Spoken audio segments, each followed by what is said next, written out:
Bonjour à tous, je suis heureuse de vous retrouver pour cette nouvelle année, donc bienvenue en 2019. Aujourd'hui, je vais vous présenter donc un nouveau livre pour une chronique vidéo sur les inconnus qui gagnent à être connus.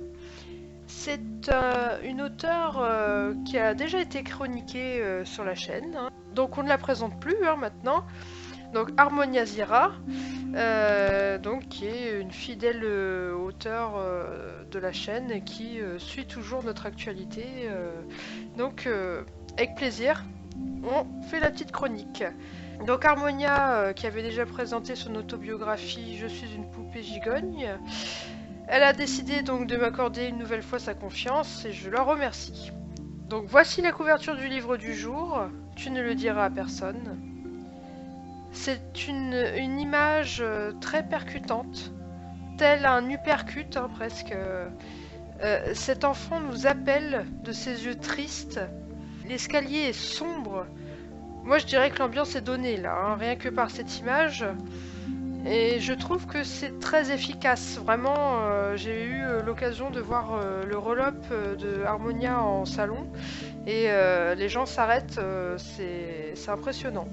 Personne ne peut rester indifférent face à cela. Pour le titre, Tu ne le diras à personne, tout un programme, si je puis dire. L'enfant couplé à ce titre, évocateur, laisse présager le pire. Maltraitance, abus, secret de famille. Bon, voyons ce que ce livre renferme. Cette histoire débute dans l'aristocratie du XIXe siècle. Le vocabulaire est riche et soutenu. Après une présentation de deux personnages, tout s'accélère. L'intrigue se situe autour d'un homme, bien sous tout rapport, qui se révèle en réalité odieux. C'est un grand prédateur, prêt à bondir à tout moment sur une proie potentielle. Un maître dans l'art machiavélique de la manipulation. D'ailleurs, l'une de ses victimes grandit amochée encore plus par des adultes peu scrupuleux. Cette personne n'avait pourtant qu'un cœur d'enfant qui n'aspirait qu'à la liberté. Tout au long du récit, je ressens comme un tiraillement en attente d'une sentence. Beaucoup d'ambiguïté traverse les pages, notamment dans les descriptions terribles de douleurs psychologiques endurées. Les mots sont comme une valse malgré la noirceur de ce qui est dit.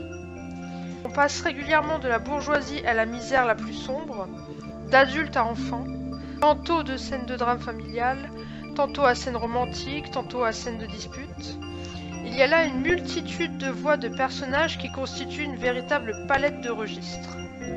Harmonia Zira nous signe un roman assez inattendu et complet de par la documentation et le travail de recherche effectué.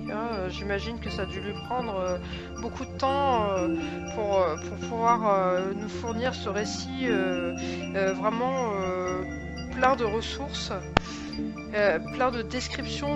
La force de cette histoire est qu'elle vous transporte dans l'ancien temps avec des clins d'œil sur notre société actuelle. Ça c'est fort. En plus de ça, vous y apprendrez de nouveaux mots. Donc, je vous invite à chercher phylloxéra, hyménée, qui n'a rien à voir avec l'hymen, engeance, non, pas vengeance, engeance, éculé, bleusaille, messe. Bon, là, moi, je me suis muni de mon dictionnaire, comme à chaque fois que je lis Harmonia, parce que j'apprends vraiment des mots, Voilà, c'est intéressant, c'est vraiment intéressant de développer son vocabulaire comme ça. Voilà pour cette chronique. Merci à tous de m'avoir suivi pour la première chronique de l'année. Quant à moi, je pense faire une petite pause sur cette chaîne afin de pouvoir me consacrer plus à l'écriture, mais aussi pour faire descendre un peu ma pile à lire. Je dois vous avouer que là ça s'empile, et il faut que je fasse un peu de ménage là-dedans, et donc entre l'écriture, la lecture, là je vais avoir beaucoup moins de temps pour cette chaîne. Voilà, donc on se reverra bientôt, je pense, à voir. Je vous remercie en tout cas, bien à vous, Justine.